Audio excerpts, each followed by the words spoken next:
Assalamualaikum warahmatullahi wabarakatuh. Selamat datang di KM Plus 45. Dan hai, apa kabar kalian semua? Semoga baik-baik aja ya.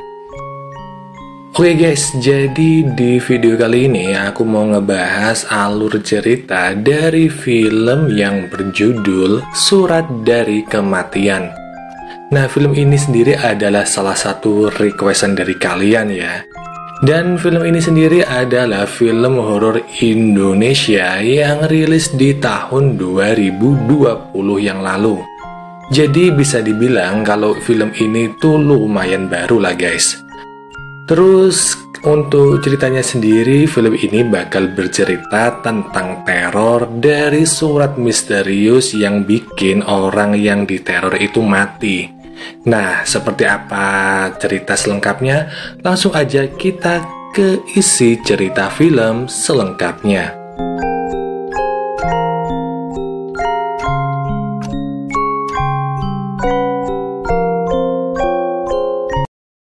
Film dibuka dengan diperlihatkan seorang cowok bernama Fasya. Nah, si Fasya ini saat itu sedang nyanyi-nyanyi di pinggir jalan sambil telanjang guys. Dan tentu aja ya, apa yang dilakukan Fasya ini menimbulkan keramaian dan kegaduhan di sekitarnya. Sampai-sampai Satpol PP datang dan menangkap si Fasya ini. Lalu film Surat dari Kematian pun dimulai. Nah, lalu kita bakal dibawa ke kantor Satpol PP, di mana si Fasya ini udah diinterogasi di kantor tersebut, guys. Dan di sini Fasya beralasan kalau dia mendapat secarik surat yang berisikan ancaman bahwa dia bakal mati jika nggak nyanyi sambil telanjang kayak gitu, guys. Tentu aja petugasnya nggak percaya sama alasan Fasya. Tapi beruntungnya ada temennya si Fasya yang bernama Joe datang buat ngebebasin Fasya. Dan di sini si Joe nyaranin Fasya untuk pulang kampung dulu buat menenangkan diri. Sedangkan di sisi lain terlihat dua orang wartawan kampus yang bernama Zen dan Kinan. Saat itu mereka berdua sedang melakukan uji nyali di jembatan Perawan. Yang lalu Zen ini menerima teror mistis di jembatan Perawan tersebut.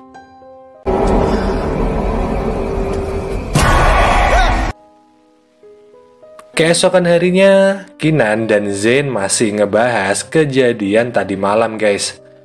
Dan dari sini kita juga bisa tahu ya, kalau si Kinan itu nggak percaya dengan hal-hal yang berbau mistis dan gaib. Yang tentu aja hal tersebut membuat Zen kesal karena dia sendiri udah ngebuktiin keangkeran dari jembatan Perawan. Obrolan mereka pun berlanjut pada kasus bunuh diri yang baru-baru ini terjadi. Dan itu adalah kasus bunuh diri dari seorang cowok bernama Darius. Nah, si Darius ini bundir karena dia sering dibully sama temen-temennya guys. Dan si Kinan ini tertarik banget buat mendalami kasus dari Darius itu. Di sisi lain ada seorang cowok bernama Renaldi. Dan saat itu si Renaldi mendapatkan surat yang sama dengan yang diterima oleh Fasya. Yap, itu adalah surat kematian. Tapi di sini Renaldi nggak langsung percaya dan menuduh bahwa Joe yang udah iseng ngerjain dirinya.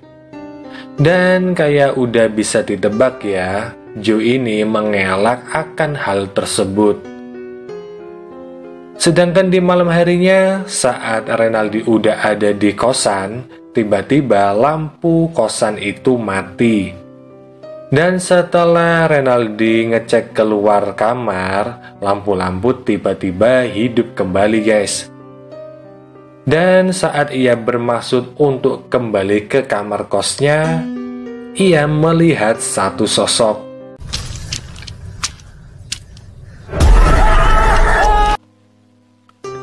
Dan karena ketakutan, Renaldi pun lari ke dalam kamarnya. Tapi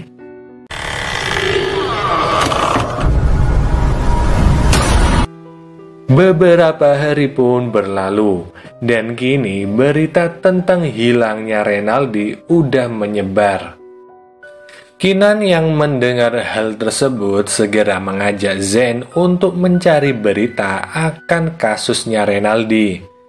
Dan saat sampai di kosannya Renaldi, dia mendapatkan info kalau sebelumnya Renaldi mendapatkan suatu surat misterius sebelum dirinya menghilang.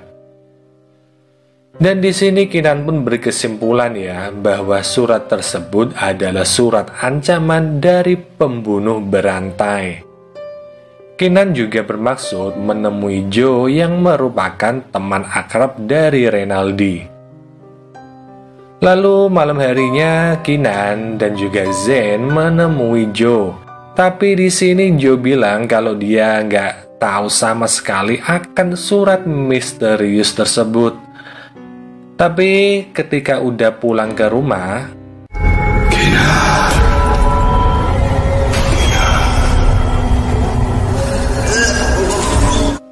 dan ternyata itu cuma mimpi. Kinan mimpi kalau Darius yang gantung diri itu menemuinya dan berpesan agar Kinan gak ikut campur dalam masalah surat misterius tersebut. Yang gak lama kemudian setelah kejadian itu, Kinan mendapat telepon dan dia mendapatkan info kalau mayatnya si Renaldi udah ditemukan hanyut di sungai, guys. Di sini wartawan senior ngasih tahu Kinan kalau dia nggak usah ikut campur lebih dalam kasus surat mistis ini. Tapi Kinan yang pada dasarnya nggak percaya akan hal-hal yang mistis masih nggak percaya kalau surat itu adalah surat gaib, guys. Dia masih percaya kalau surat itu adalah surat dari pembunuh berantai.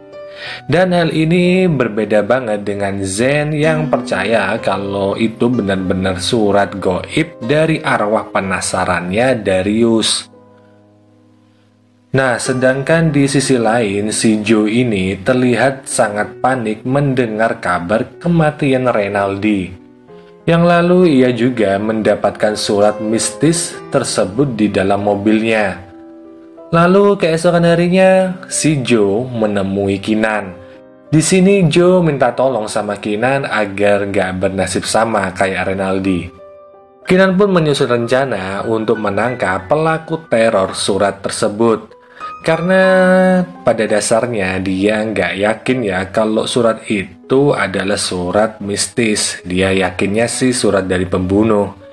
Yang keesokan harinya Kinan, Zen, dan juga Joe menjalankan rencana mereka. Tapi sayang banget kalau rencana itu gagal total. Zen pun menyarankan agar bertanya kepada guru spiritualnya. Dan dengan berat hati, si Kinan ini menuruti apa kata Zen, guys.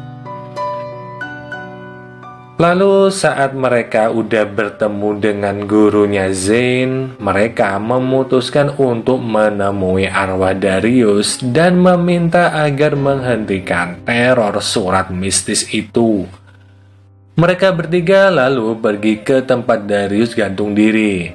Tempatnya kayak gedung mall yang terbengkalai gitu loh, guys.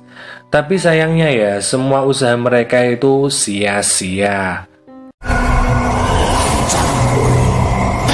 Dan Kinan pun pingsan. Gak cuma itu ya, Kinan ini juga mendapatkan teror saat dia pingsan. Dan beberapa hari kemudian, Kinan mendapatkan kabar kalau Joe udah mati. Yang mana kabar tersebut membuat Kinan sedih, sampai-sampai dia bertengkar sama Zen. Lu tuh musik tau gak sih? Apa kamu bilang aku musyrikin? Merasa udah putus asa, Kinan lalu menemui pacarnya Darius. Dan di sini Kinan bisa tahu kalau ternyata Darius ini memiliki kembaran bernama Damian. Setelah pertemuan tersebut, Kinan pun pulang. Dan betapa terkejutnya dia kalau ternyata dia itu udah ditunggu sama Fasya. Yap, ini adalah Fasya yang ada di awal film tadi guys, yang nyanyi-nyanyi sambil telanjang di pinggir jalan. Di sini si Fasya cuma mau cerita apa yang sebenarnya terjadi dalam kematian Darius. Bahwa sebenarnya Darius gak mati karena bunuh diri guys, tapi dia mati karena gak sengaja jatuh dan kepalanya terkena meja. Tapi emang sih semua itu karena Darius sedang dibully sama Joe, Renaldi, dan juga si Fasya ini.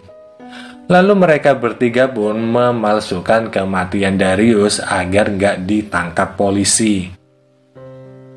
Di sisi lain, Zane mencoba berbicara sama arwahnya Darius di tempat dia bunuh diri. Akan tetapi,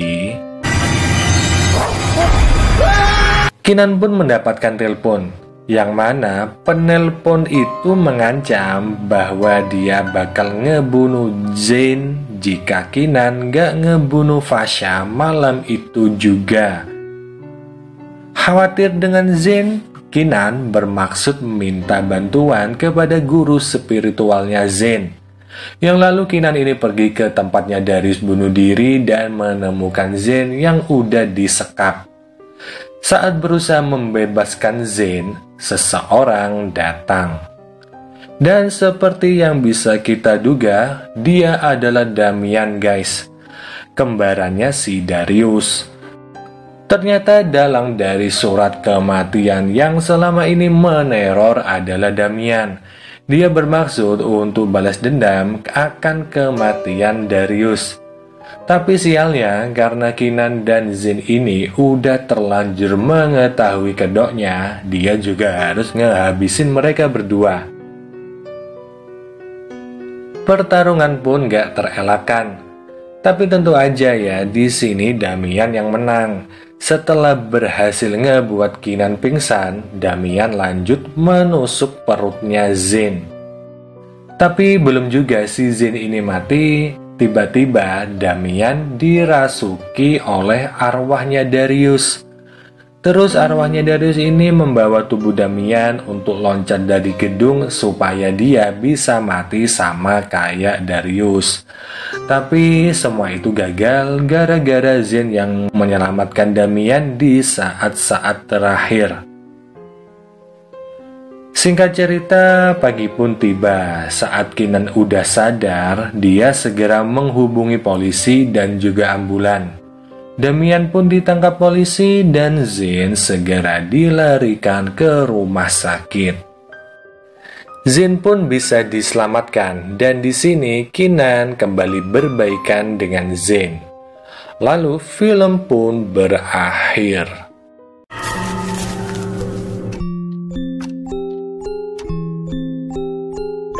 Oke guys, jadi itu tadi adalah seluruh alur cerita dari filmnya. Jadi intinya film Surat dari Kematian ini gak ada unsur mistis atau goibnya gitu ya. Karena setannya sendiri ternyata adalah manusia biasa.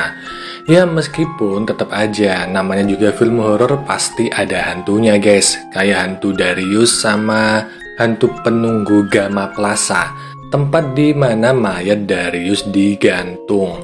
Oh iya, satu lagi, si Damian kan juga minta bantuan sama seorang dukun supaya melancarkan aksi balas dendamnya.